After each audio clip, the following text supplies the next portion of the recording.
Morning, everyone. And we're going to be talking about the Stop. NHS Sure, you today, want to lick as the winter creamy seems to have yogurt from started, every last as inch of well lid, as a but few you other things, can't. actually. What will the kids But think? yes, it started to go a little bit cold middle of last week.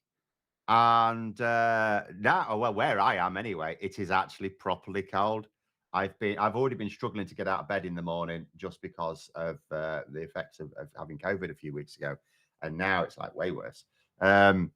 But it got me to thinking. So I was looking at a tweet of an NHS doctor that I follow. I follow a few NHS doctors, and they were talking about the availability of beds. Now, this will be specifically for NHS England, just for the avoidance of doubt, but that is the vast majority of the NHS in even in the UK. And they were suggesting that there are fewer beds available this winter than there were last winter. Now, I think he was getting things a bit wrong, I have to say, because he was comparing the number of beds in August with the number of beds from earlier in January. And I sort of know that the number of beds available is different throughout the year. They tend to like have more available in winter um, than in summer. So I checked it out.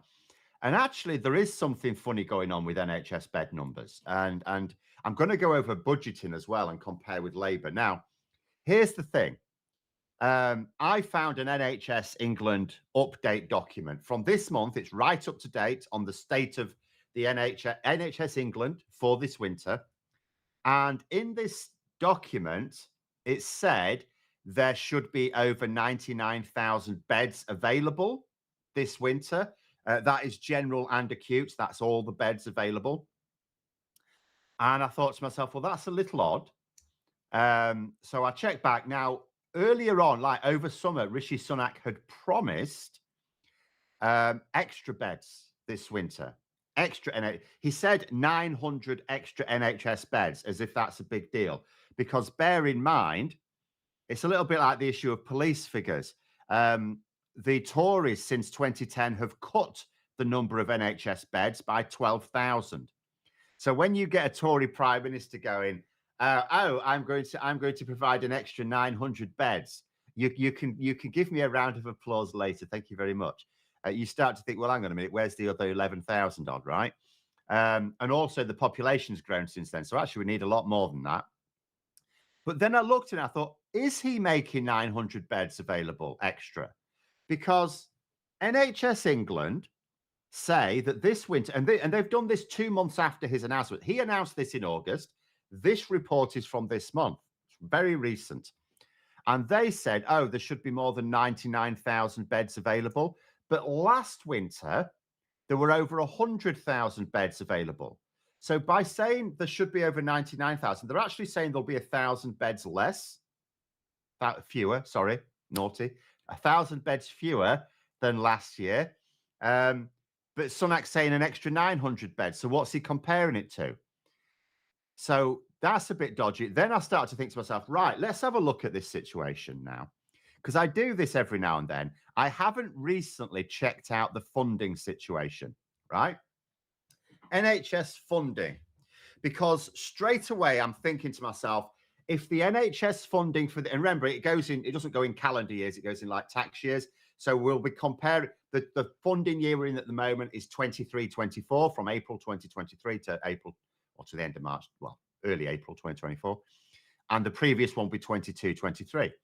So I thought, right, if the funding has basically stayed the same, but we know inflation's raging, so actually the NHS would have needed a significant boost. And just to show you, so last year, so 22-23, last year, the NHS got they spent 181.7 billion pounds. That was NHS spending 22-23, right? Now, in today's money, that would be 196.1 billion. So for the NHS to be basically getting the same funding in real terms, it would need to be in 23-24 spending 196.1 billion pounds for it to be same as the previous year. The actual budget, because we don't know how much will have been spent, because obviously we're still in 23-24, but the budget for 23-24 is 168.8 billion. Now, that is not only much less than last year's in real terms, it's actually much less altogether, because I'll remind you, last year's budget was 181.7. This year, or that's last year's spending. This year's budget is 168.8. So the NHS budget has come down a lot. Now, if you don't take inflation into account, the NHS budget this year is 7.1% lower. But if you do take inflation into account, which of course you have to, it's 13.9% lower. So the NHS has a budget 14% lower than last year. And yet, think about this. Rishi Sunak at the start of this year said he was going to reduce NHS waiting lists. And he says he's going to be providing extra resources this winter. He implies it because he says an extra 900 beds, which sounds very dubious, looking at the latest NHS England report. And yet he's giving it 14% less money. So then you think to yourself, well, hang on a minute. It's not always just about raw money, is it? Because it's like it needs to service people and the population keeps going up. So let's have a look at this per capita. So last year, and I'm going to use 2023 figures for all of these to make it relevant. Last year, we effectively had a spend of £2,900 per person in the country, in the UK. Actually, I should have used the English population. I'm going to ignore the per capita stuff. Sorry. I've actually just realized I've used the UK population instead of the English population. Idiot. But should we just say that proportionally, it probably won't be much different. The per capita spending is less this year as well. But inevitably it will be, because England's population won't have gone down yet. The actual spending has gone down. And I'm just going to come up to a few comments before I go over how this compares to Labour's, right? Because we keep getting lots of right-wing outlets say, oh, this is more funding than under Labour, more funding under Labour. Oh, this is record funding, is it, Al? But there you go. Someone's just reminded us to hit the like button, share across social media. Absolutely. 31 Blaze saying 14% lower. Makes you wonder how much of that is due to staff leaving, not being replaced.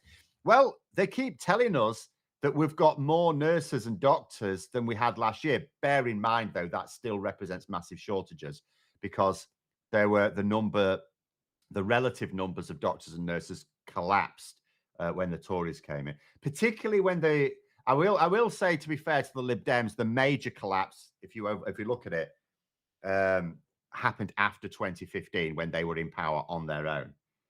Louise saying hospitals in our area in such a state, it's going to cost a lot of money just to make them as they should be.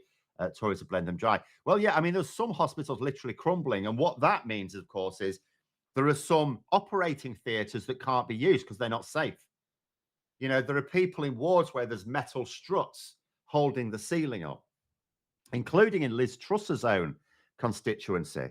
You know, and we're a bit worried. I mean, I imagine there's a lot of people in the comments a bit worried, because like my partner's dad is in hospital, you know, having a procedure done. Hopefully he'll recover from that and can come home and won't need to go back in over winter, because, you know, like 900 extra beds across whole of NHS England, when you consider they've cut 12,000, is already bad. But I don't think he's even providing 900 extra, because if he was providing any extra beds, I do not understand why, if there were just over 100,000 beds available being used in NHS England last January, so like the height of winter, last January, or January 2023 is what I mean, the one that's gone. If there were just over 100,000 beds then, and Rishi Sunak's promising an extra 900, why are NHS England just a few weeks ago, just like 2 weeks ago, saying that they can only be confident that there'll be just over 99,000 beds? That doesn't add up. That doesn't add up at all. Is Steve Barclay still hiding in the cupboard? Yeah, every now and then he pops out just to call doctors a bunch of bastards, but yeah, pretty much hiding as well. Now, here's where we've got something interesting. Let's have a look at the actual budgets compared with when Labour last in power. And I'm going to compare this to 2010, right? 2010, it was like a couple of years into the banking crisis. So, obviously the economy wasn't in great shape. So the Tories don't get to know, oh, yeah, but the economy is better then. No, I'm comparing this to 2010. The economy was not in good shape, which is essentially why the Labour lost the election, right? So, in terms of 2022, I'll use 2022 figures now. No, I'll use 2023 figures. Sorry, that's easier. So, budget for this year in our money is 168.8 billion. That is the NHS budget. If I were to, the budget in 2010, in 2010 money was 131.8 billion, but in 2023 money, 193.6 billion. So the Labour budget was, or what we should say is the current budget, the current NHS budget is 12.8% lower than it was under Labour. And that's under Labour during economically bad times. Because if I were to compare it to, say, 2007, 2008, then it would be way lower. But I'm being fair. I'm saying 2010, tough economic times. And in terms of the per capita, that was way higher as well. That was significantly higher. But again, I can't give you the figures on that one.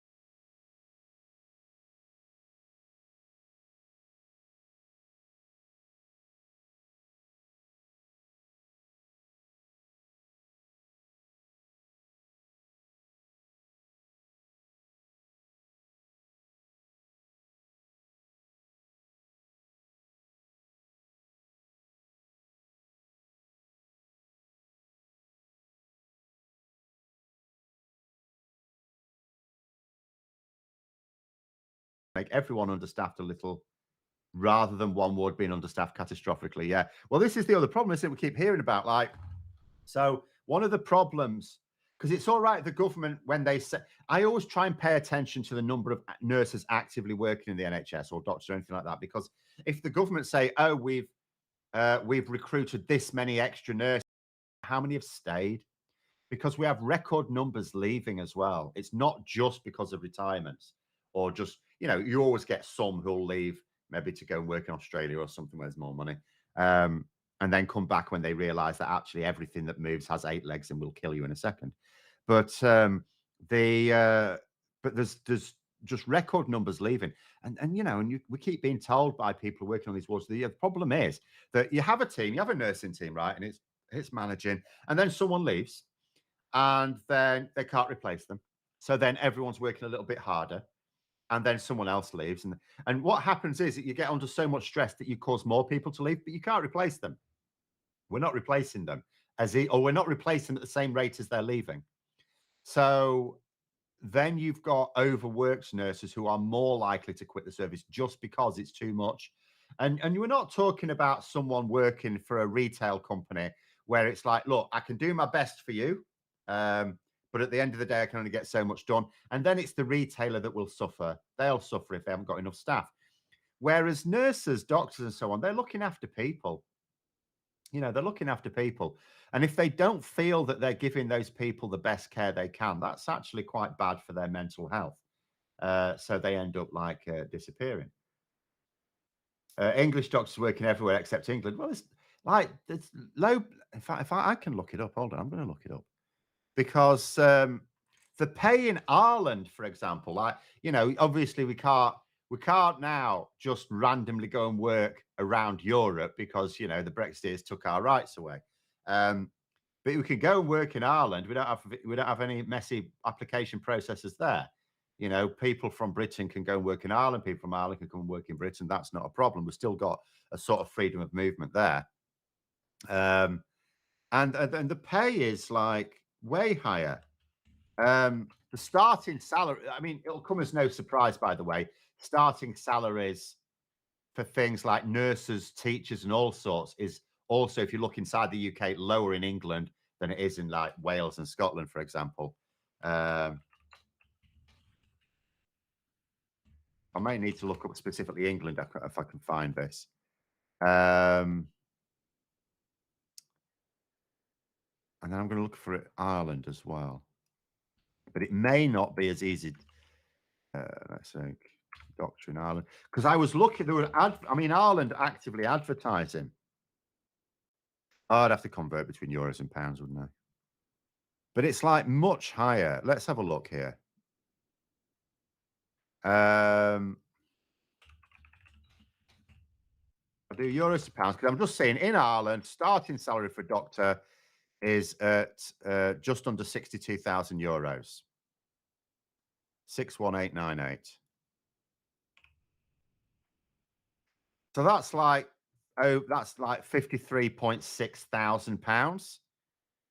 Whereas the starting salary for a doctor in England is like 32,000 pounds. So like start entry level position for a doctor in this country, in England specifically, because it is higher in Wales and Scotland, 32,000 pounds. In Ireland, over 53,000 pounds. Where are you going to work? If you're not that attached to the NHS or your place of birth, where are you going to work? That's a ridiculous difference. Currently the government are trying to they're apparently conducting secret talks with, because there's two types of doctor on strike at the moment. There's the junior doctors and the consultants. And the government apparently are targeting the consultants. So they're holding secret talks with them to try and work out some sort of arrangement, an improved pay offer, with the hope that if they can get the consultants back in, it puts more pressure on the junior doctors to accept, crap wages, which is actually the cruelest way to do it, isn't it? Because it's the junior doctors who need the most. Like the consultants' main beef is that their pay has fallen badly behind. It's not competitive. They could easily go work somewhere else for a more competitive salary. Whereas the junior doctors, it's like, I can't put the pissing heating on. So Gary's saying, I had a stay in a hospital in the Netherlands. It was full of English doctors. Well, I haven't even looked up the starting salary there, but it's fallen behind so badly. Like whenever you look at any public sector pay, you'll always see this sort of idea that it's been in real terms going down every single year for 15 years. And when that goes back to the banking crisis. So in real terms, even under Labour, public sector pay was going down in real terms after the banking crisis. But if they'd have sort of stuck with Labour, it would have gone up again after, because that's the idea. It's like, when you have like a recession, you understand that, pay is going to go down a bit. But as long as once you've recovered, it goes up and it gets back to where it was and higher again, then come the next recession, it's like, okay, we have to accept this now. I mean, we shouldn't have to accept it because funnily enough, the corporate profits never seem to go down at times like this, but we do, we sort of accept it. And it's but 15 years, that means every year that the Tories have been in, even after our economy recovered from the banking crisis, that pay was still going down in real terms. JJ, €5 super chat. Thank you very much. Ireland rocks. Well, I mean, pretty much everywhere that actually understands the need for healthcare. The problem is in this country, we have the Tories, and it's not that they don't understand the need for healthcare. It's that they desperately want the NHS to collapse so they can have their fully privatized insurance model, the American model as well. Not like the tightly regulated German model or anything like that. No. The American model. That's what they want. But there we go. Wes saying it's the junior doctors I worry about more. The old ones with a God complex are easy to identify the utmost line. Well, I mean, I am support the consultants on their strikes as well because their pay has been falling away, and the same thing will affect them. People are, if they're not particularly attached to the NHS or they're not particularly attached to working here, they can get better pay. They can even get better pay in other parts of the UK, but they can certainly get better pay by going, well, do you know what? It might be nice to go and live in Ireland.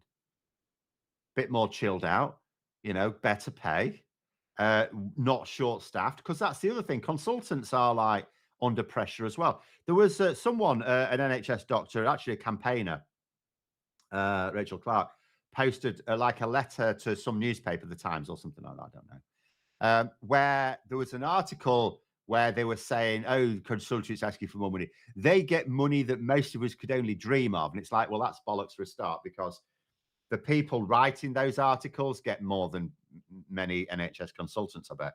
But that's someone wrote in to say, yeah, for most of us, it might be more money than we can dream of, but the work they have to do and the decisions they have to make would give me only nightmares, which is also true. If you think about, consultants have to make decisions. And because of NHS cuts, consultants have to make decisions effectively on life and death. Not like if you recommend the wrong treatment, the person dies. I mean, we haven't got the resources to treat all these people. So who do we treat? You have to sort of say, we have to divert our resources to the people who are most likely to make a recovery. And then for those who are not, it's palliative care. Now, that's a horrible decision to have to make.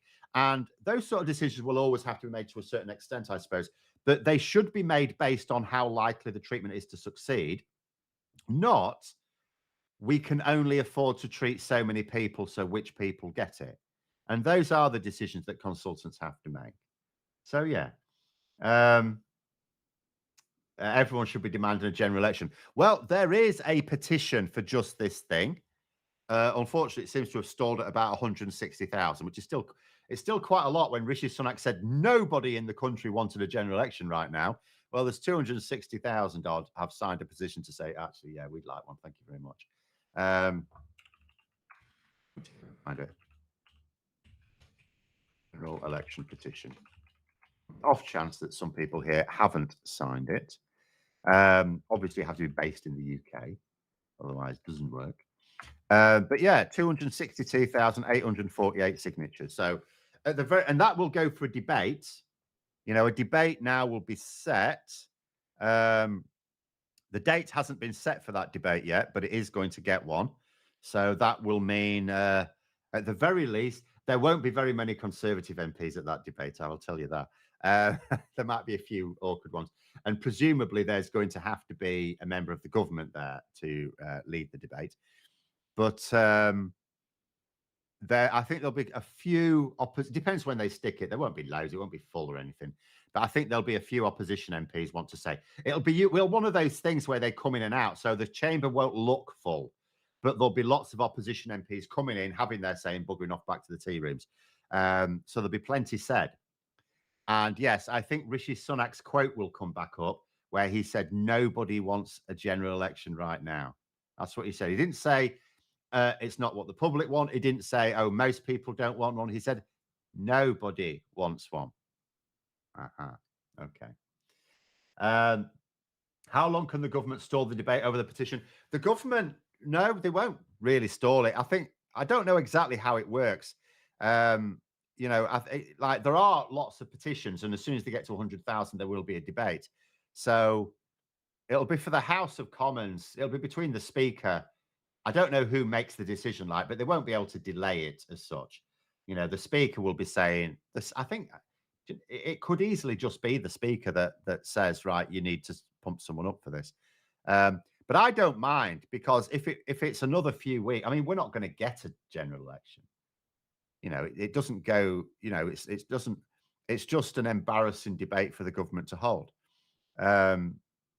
because the fact that it's going to a debate means that at least 100,000 people want one, and in other words, more. But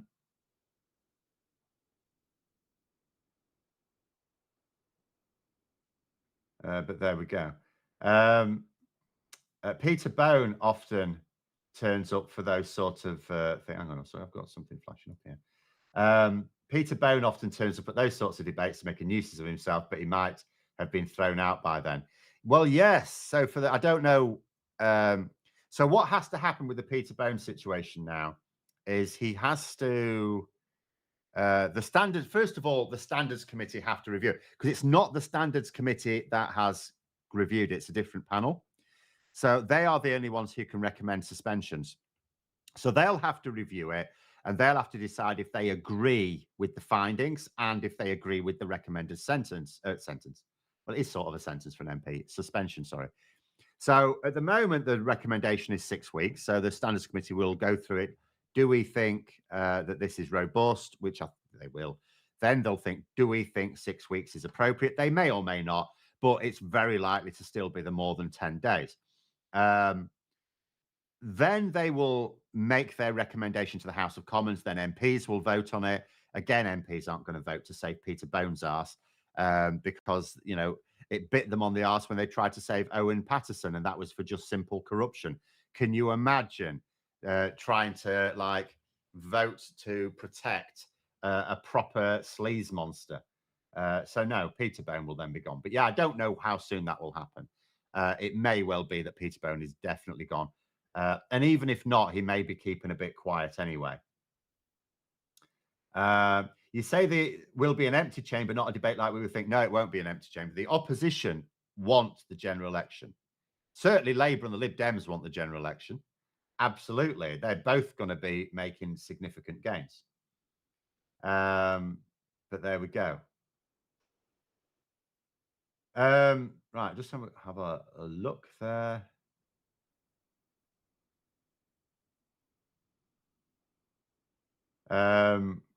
Just seeing if there are any more tests that aren't related to something that goes back beyond. If 82% of GDP is already from service industry, imagine how much the private sector will profit when NHS is privatized. Yeah, we don't. I mean, I always say the NHS is sort of already privatized, mostly privatized now. Simply because when we talk, because that's the other thing. Okay, so when I go back to this NHS budget, so I say, look, the NHS budget for this year is 168.8 billion. And in today's money, in 2010, it was 193.6 billion. So straight away, it was like 30% more. But it's worse than that because more of that NHS money, that funding, has to be spent on private services. I know some of it was under Labour, which I was not a fan of. But nonetheless, more of it now, much more of it is spent on private services. And those the private service providers are not all, some of them will be, but they're not all been chosen based on value for money. Some of them have been chosen based on the fact that they donated 10 grand to the health secretary, right? So, you've got more, and that's just, so it's like money going into the NHS and then going out again. The NHS is basically muling money to the private sector. So in real terms, the actual funding now for the NHS compared to 2010 will be much lower than it looks if you just look at the size of the budgets in today's money. It's worse because, as I say, whenever you've got public money being spent on a private service, if that private service could be provided publicly, then that's just inefficient. You're just wasting money. Now, there are some things, of course, we would need. Like, for example, if the NHS get a new IT system, then obviously you're not going to have a department for IT systems. That you don't need them all the time. So yeah, you'd use a private company to install that. But things like cleaning services, things like the privatized cancer care now. Matt Hancock during the pandemic privatized cancer care, cancer services. So there's now much more going to the private sector, which means that more of it's just going into private profit. And that's just wasteful. That is wasteful. But there we go. Social care still not sorted. Bed blocking means ongoing crisis. So many things as well that create extra pressures that shouldn't need to be there. Yeah, people who really and the other thing as well, the government's latest thing, I'll just have to make this my final point, I'm afraid. The latest thing about these virtual wards, 5,000 virtual wards, what are they? It's where you're in your own bed. That's the virtual ward. So if you're ill and you probably should be in hospital, but you're actually at home, you're now in a virtual ward. You might have a drip at the side of your bed or something.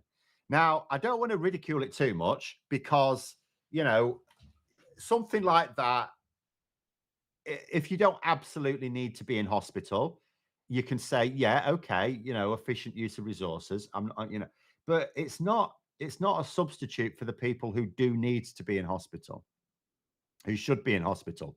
Like, when my partner's dad had to go to hospital for the first time, he's been in and out a bit recently. And the first time he had to go in, and it was like he went in an evening. It was the next day before he got a bed, and he needed to be admitted. He was like very, very ill.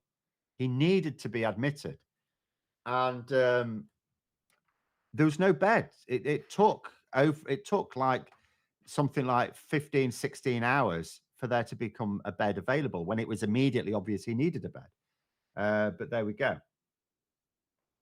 Um, last comment here about virtual wards. So virtual wards is fine for me. As once I was treated, I didn't need the bed, but they keep tabs on how to breathe. Yeah, as I say, I'm not ridiculing the concept of the virtual ward. What I am saying is the government there will be some people in these virtual wards, which is basically at home, that actually need hospital care.